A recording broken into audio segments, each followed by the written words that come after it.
Oke, assalamualaikum warahmatullahi wabarakatuh. Ya, alhamdulillahirabbil alamin. Puji syukur kita panjatkan kehadirat Allah Subhanahu wa taala yang telah memberikan kita segala rahmat serta karunia-Nya sehingga pada hari ini kita bisa bertemu kembali.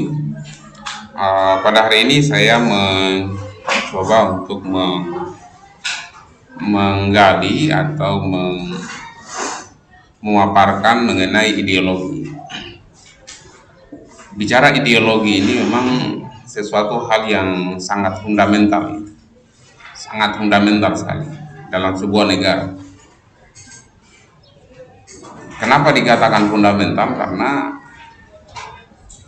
ideologi ini menjadi dasar warga negara dalam memandang negara itu sendiri atau memandang hidup itu sendiri. Sehingga ideologi ini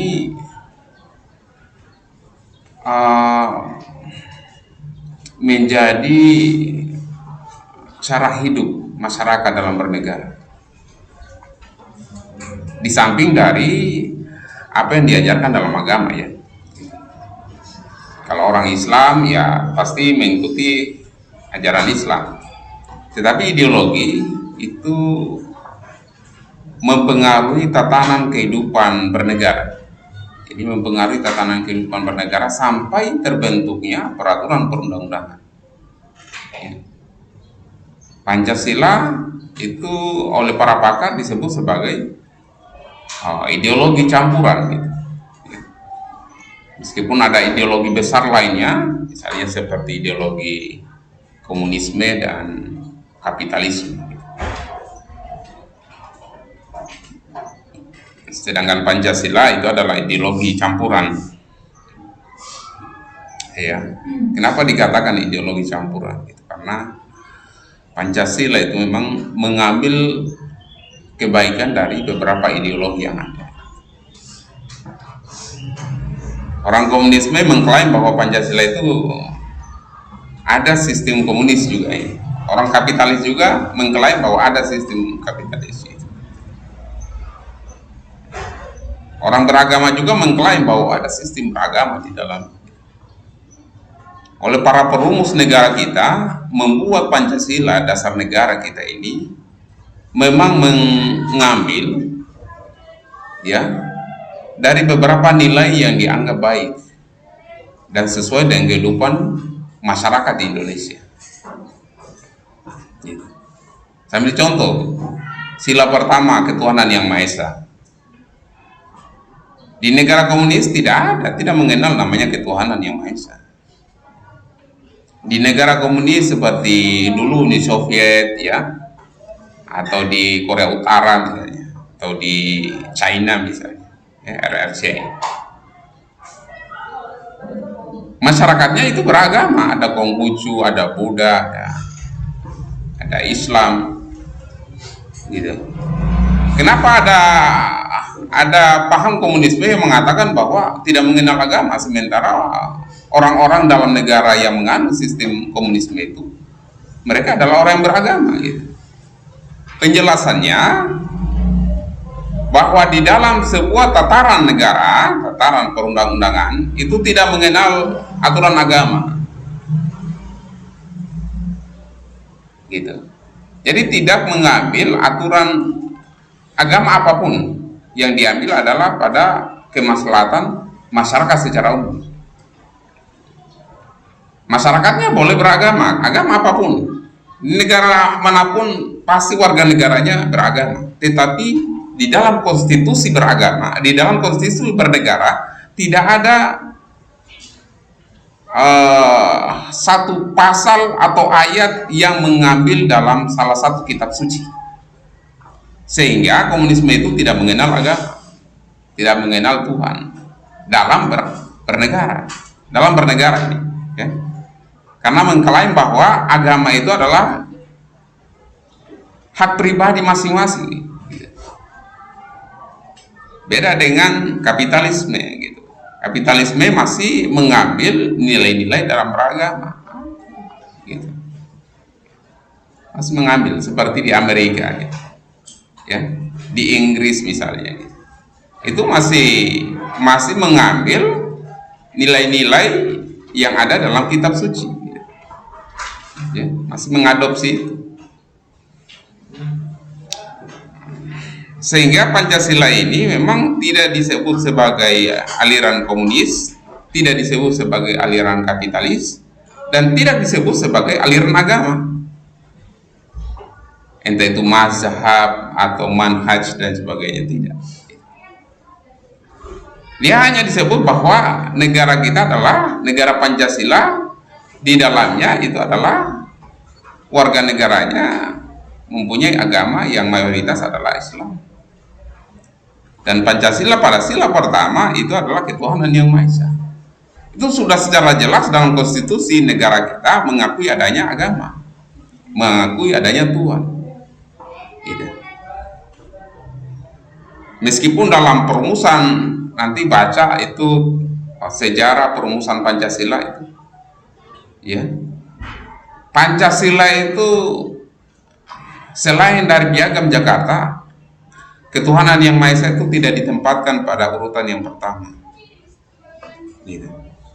Soekarno itu menempatkan nilai-nilai ketuhanan itu pada sila kelima. Soekarno, bahkan waktu itu dia menyebut sebagai ketuhanan yang berkebudayaan, gitu.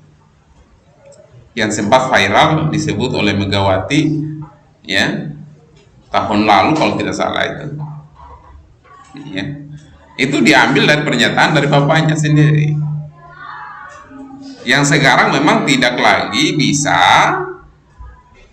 yang menjadi rumusan Pancasila pada masa dulu kemudian dibangkitkan lagi pada masa sekarang, tidak bisa lagi, karena Pancasila yang kita anut ini adalah sudah final, tidak perlu kita perdebatkan. Jadi para perumus dulu itu ketika mereka merumuskan itu hanya ide, gagasan saja, proposal saja. Ini proposalnya saya, Soekarno, Muhammad Hatta, Sultan Syahrir, kemudian banyaklah, ya, ada di Piagam Jakarta misalnya. Itu adalah proposal-proposal yang nantinya itu akan disepakati sebagai dasar negara.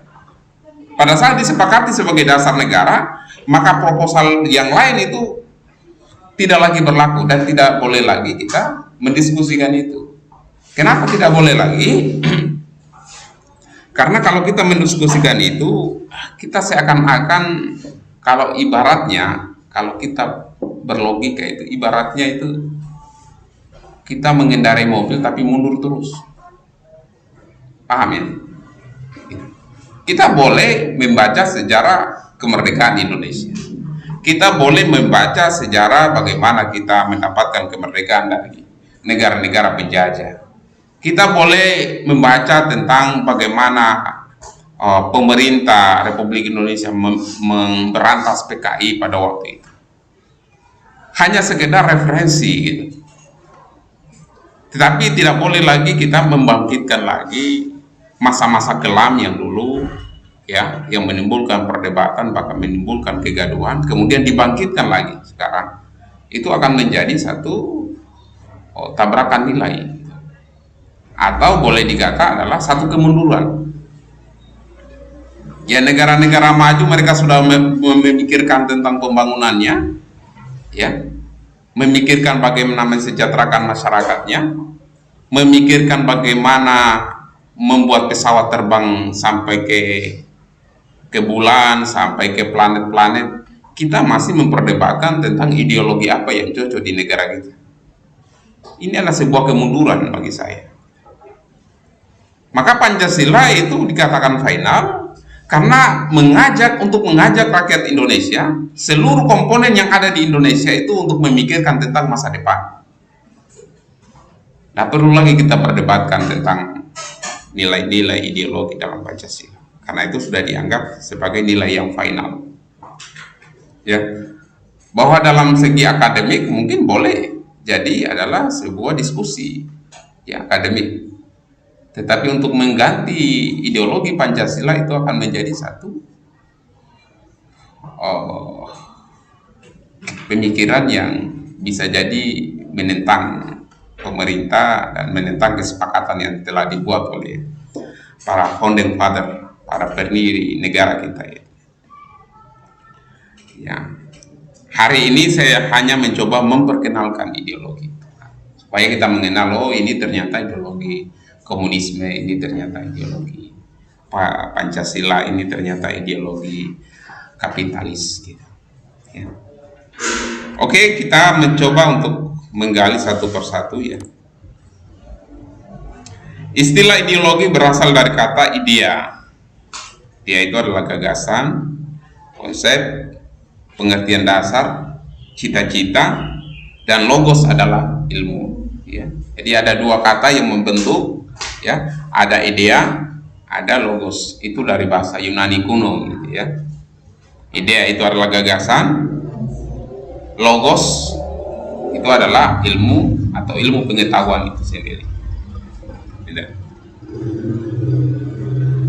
Ideologi secara etimologis artinya ilmu tentang ide-ide, the science of ideas, atau ajaran tentang pengertian dasar. Gitu. Jadi kalau kita membahas tentang ideologi berarti kita berbicara tentang ide-ide. Gitu. Dulu para pendiri negara itu pintar-pintar mereka. Mereka belajar bagaimana membaca ide-ide yang ada dalam negara-negara di luar Amerika, bagaimana idenya China, Uni Soviet dan lain sebagainya. Bagaimana ide-ide mereka ini, apakah ide-ide mereka ini bisa sesuai dengan karakter kebudayaan masyarakat Indonesia atau tidak. Mereka membaca itu, sehingga orang-orang dulu itu memang cerdas-cerdas gitu. Karena mereka banyak membaca tentang ide-ide yang telah berkembang. Sekarang kalau kita mau menjadi orang-orang yang cerdas, kita harus membaca ide-ide, bukan hanya ide di lokal, tetapi ide di luar negeri, ide-ide global. Gitu. Misalnya Ukraina dan Ukraina dan Rusia berperang. Kenapa terjadi perang? Apakah ada imbasnya pada negara Indonesia? Itu harus kita baca. Dan ternyata bukan hanya berimbas pada kedua negara yang sedang berperang, imbasnya kepada negara-negara di luar, termasuk di Indonesia. Apa imbasnya? Salah satunya adalah nilai tukar rupiah. Salah satunya adalah barang-barang semakin naik. Karena kenapa? Kita sudah masuk dalam sistem global. Pada saat negara A dan negara B terjadi perang, maka itu akan mempengaruhi sistem keseimbangan yang ada di negara-negara lain. Harga minyak dunia semakin naik lagi, ya. Harga minyak goreng naik lagi. Dan ini ada hubungannya dengan sistem kapitalis.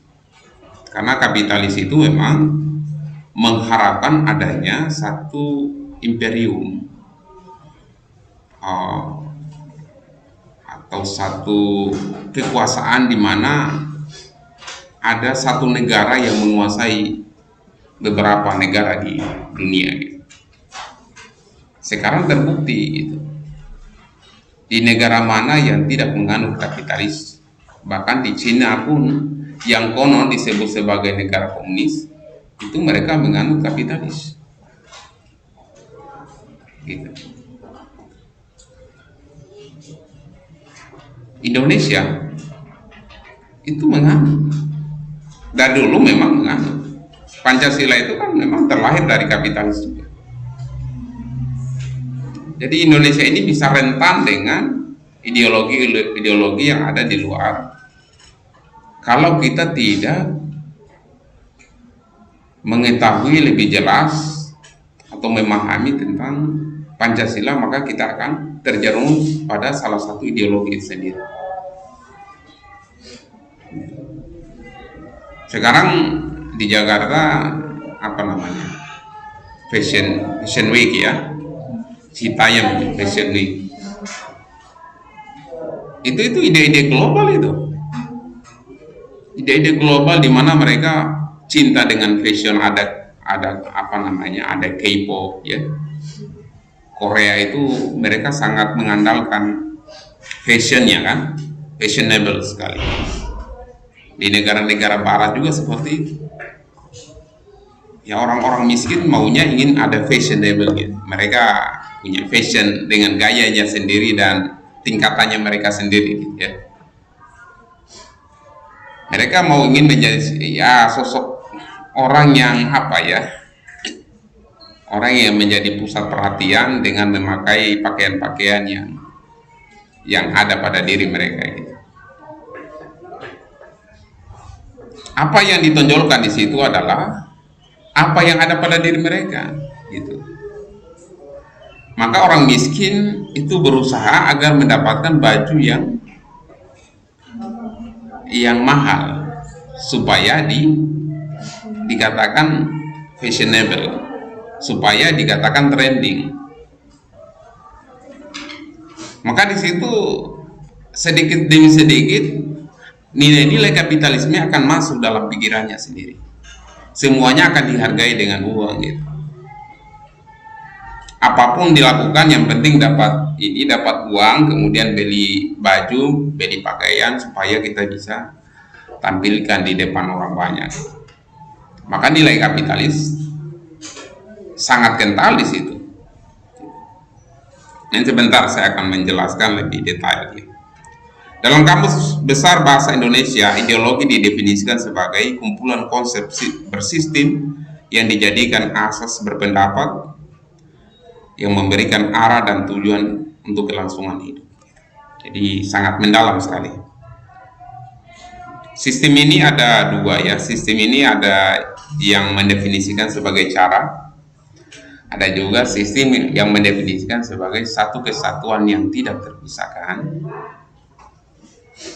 dan saling mempengaruhi satu sama lain, di mana apabila subsistem satu mengalami kerusakan maka akan mempengaruhi subsistem yang lainnya.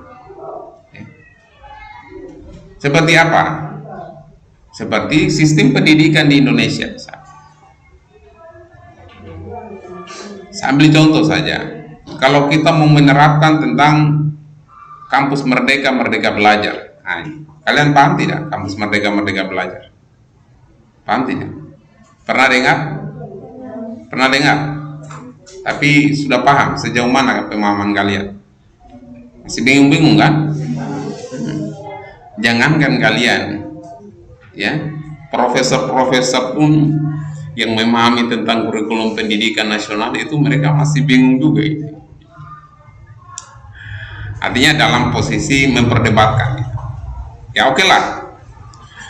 Saya tidak masuk dalam sebuah perdebatan tentang MBKM namanya. Kampus Merdeka Belajar. Itu adalah satu gagasan yang sangat visioner ya oleh Menteri Pendidikan Mas Nadiem Makarim.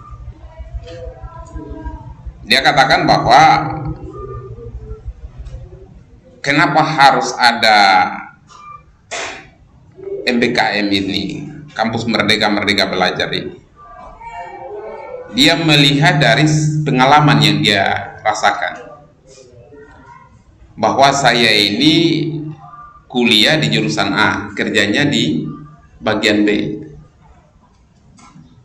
dan kebanyakan kurang lebih 80% orang yang kuliah dengan orang yang kerja itu pada saat kita kuliah di A itu tidak sesuai, 80% tidak sesuai dengan bidang pekerjaan kita pada waktu di lapangan pekerjaan. Itu pernyataan beliau. Sehingga harus ada satu cara agar mengakomodir bahwa mahasiswa atau anak didik itu bukan hanya sekedar belajar tentang ilmunya, tetapi belajar tentang ilmu yang lain yang dipersiapkan sebagai bekal memasuki dunia industri. Jadi ini cerita dari MBKM itu. Misalnya seperti sekarang agribisnis ya. Agribisnis bukan hanya belajar tentang ilmu agribisnisnya, bahkan kalau bisa belajar tentang komputer. ya, bahkan belajar tentang apa namanya, ilmu organisasi itu misalnya, macam-macam gitu. Yang menurut kalian itu ada satu ilmu yang ingin diperdalam selain dari ilmu agribisnis, ya. Misalnya seperti saya orang administrasi negara gitu. S1 S2 saya administrasi negara, tetapi saya pernah waktu itu berpikir begini, kenapa saya tidak kuliah di komputer misalnya. Saya mau ingin pelajari tentang teknologi digital gitu. Karena sekarang mau tidak mau kita harus berhadapan dengan teknologi digital. Segala pelayanan sekarang itu sudah diarahkan pada pelayanan elektronik, pelayanan online. KRS online, ya, menawar online. Bahkan kita melihat nilai itu menilai secara online gitu. Kalau dulu datang di kampus untuk dapat melihat nilai, sekarang kita hanya duduk saja di dalam kamar, kita bisa lihat nilai kita. Oh, ini nilai saya C, ini mata kuliah ini C, mata kuliah ini D, mata kuliah ini A. Hanya duduk saja di dalam rumah. Bahkan melakukan pembayaran, transaksi pembayaran hanya di dalam kamar saja, tidak perlu lagi kita pergi di bank, antri dan sebagainya. Ya, sehingga bahwa ternyata kedepannya administrasi itu bukan hanya administrasi manual, tetapi administrasi elektronik. Maka kenapa saya tidak belajar di dunia ini?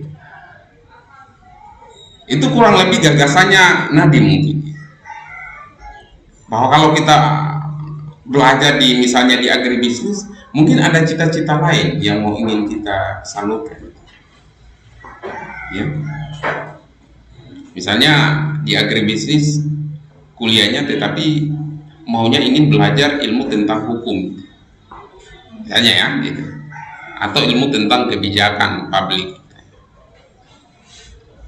atau ilmu tentang psikologi misalnya.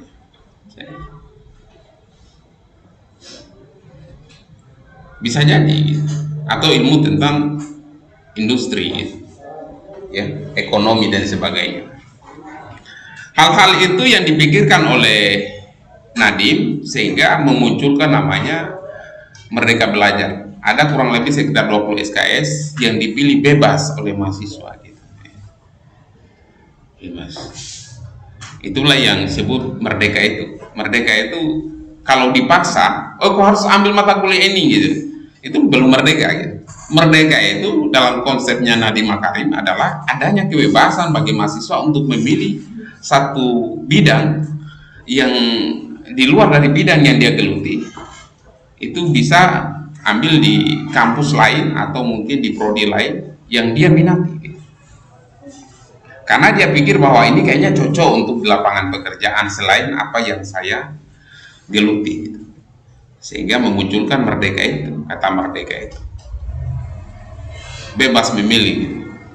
Hanya dalam prakteknya kan masih banyak kendala-kendala yang ada gitu.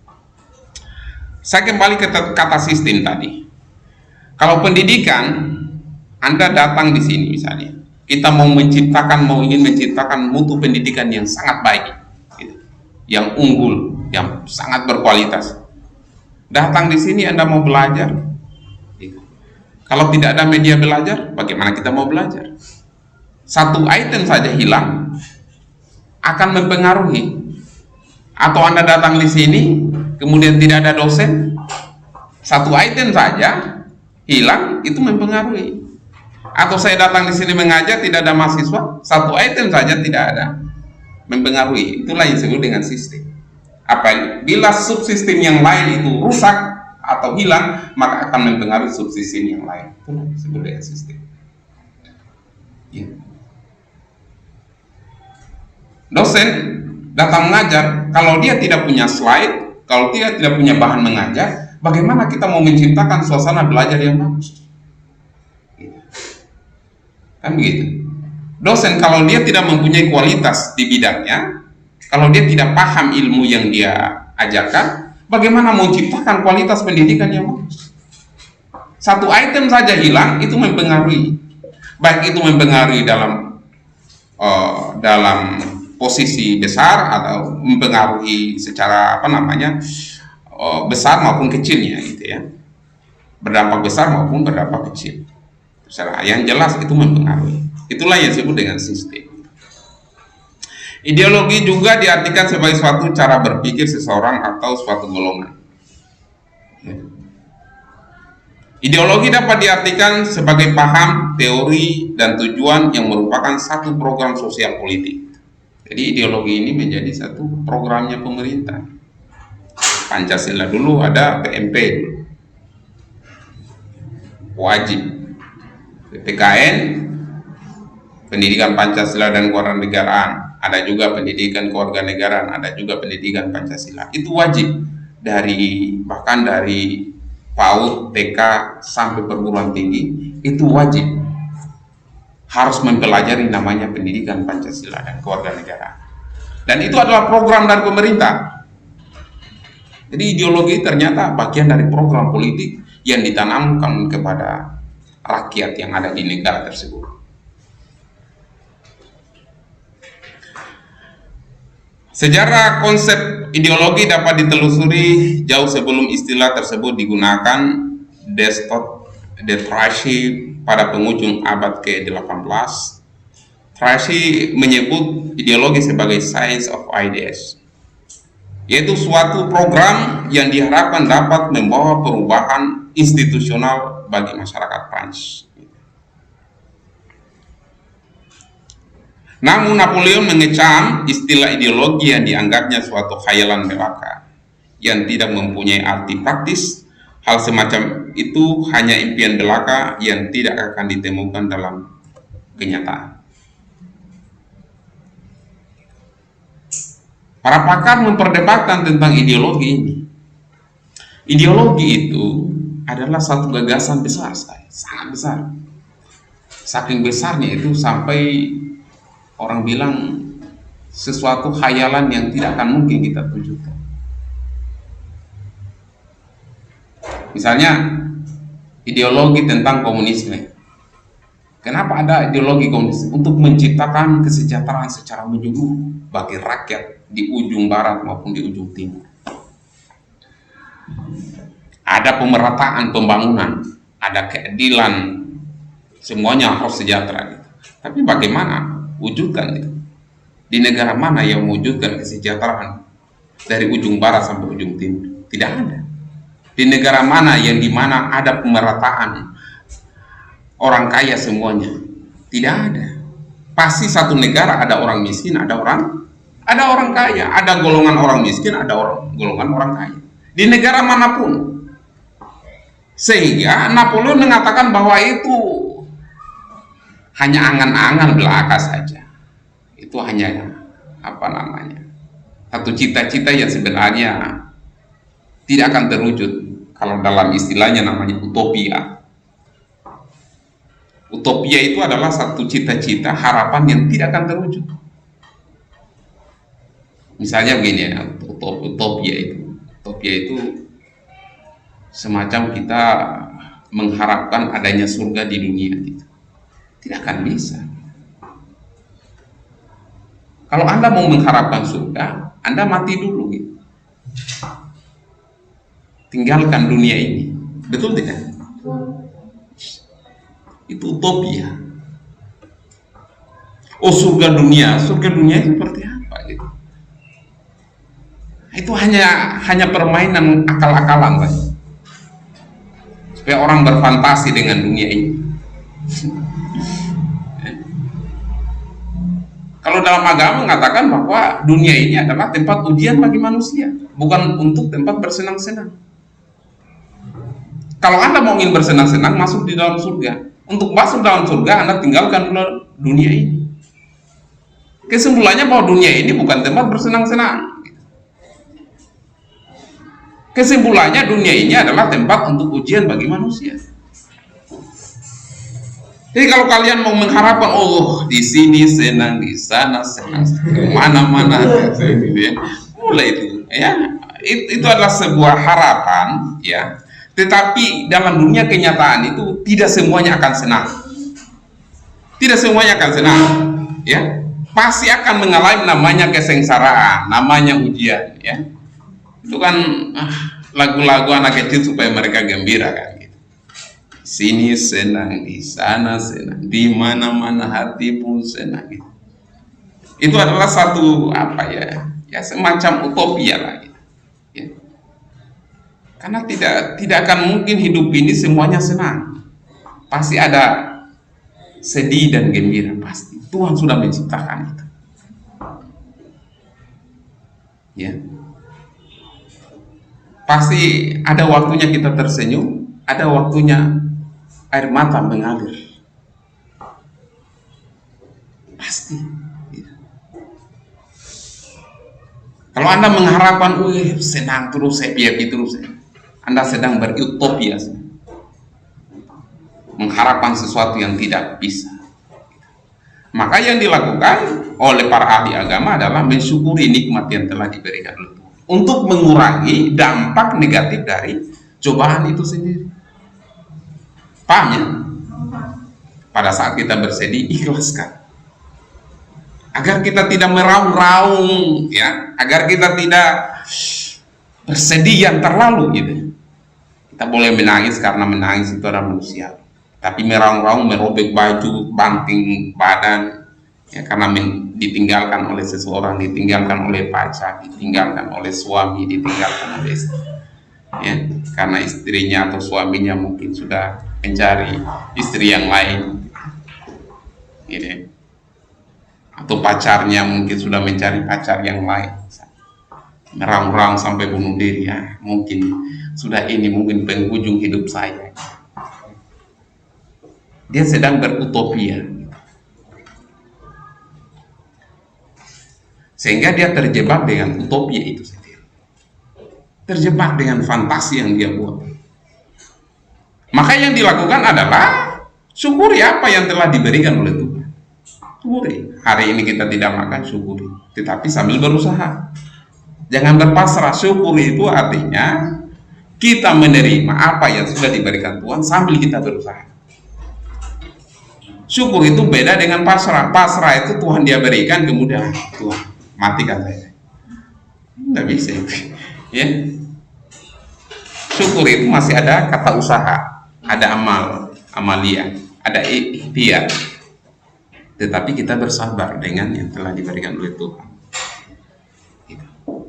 Oleh Napoleon, kembali lagi bahwa ideologi itu adalah sesuatu yang fantasi saja orang bilang. Kapitalisme gitu ya. Kapitalisme itu kenapa ada kapitalisme sebenarnya?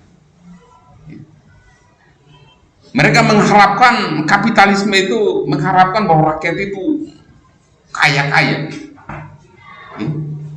Rakyat itu kaya-kaya. Sehingga mereka dimotivasi untuk mencari harta sebanyak-banyaknya di dunia ini. Ayo motivasi, timbullah teori motivasi, ilmu-ilmu psikologi supaya membangkitkan jiwa kita agar kita berusaha setiap hari. Ayo cepat. Carilah harta sebanyak-banyaknya di dunia ini. Tetapi tidak semuanya juga orang kaya, gitu. Ada yang sudah banting tulang dari pagi sampai pagi pula banting tulang, tidak kaya-kaya. Tidak kaya-kaya gitu. Ada juga orang yang mungkin dari lahirnya sudah jadi sultan gitu. Paham ya? Dari kecilnya, dari bayinya, bahkan sebelum dia dilahirkan sudah jadi sultan gitu. Ya. Karena kenapa? Karena bapaknya memang sultan gitu. Dia diwariskan dengan harta yang sangat berlimpah. Ya. Maka ideologi itu orang bilang, Napoleon bilang hanya fantasi saja. Tetapi orang pakar misalnya Detrasi mengatakan tidak. Ideologi itu penting untuk membentuk satu cara pandang dalam masyarakat, ya, institusi dalam bernegara.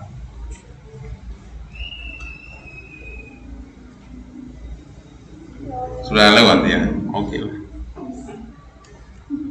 oke, sampai di situ saja ya, karena waktu saya sangat terbatas sekali. Nanti kita akan lanjutkan materinya. Saya tutup dengan ucapan billahi taufiq wal hidayah. Assalamualaikum warahmatullahi wabarakatuh.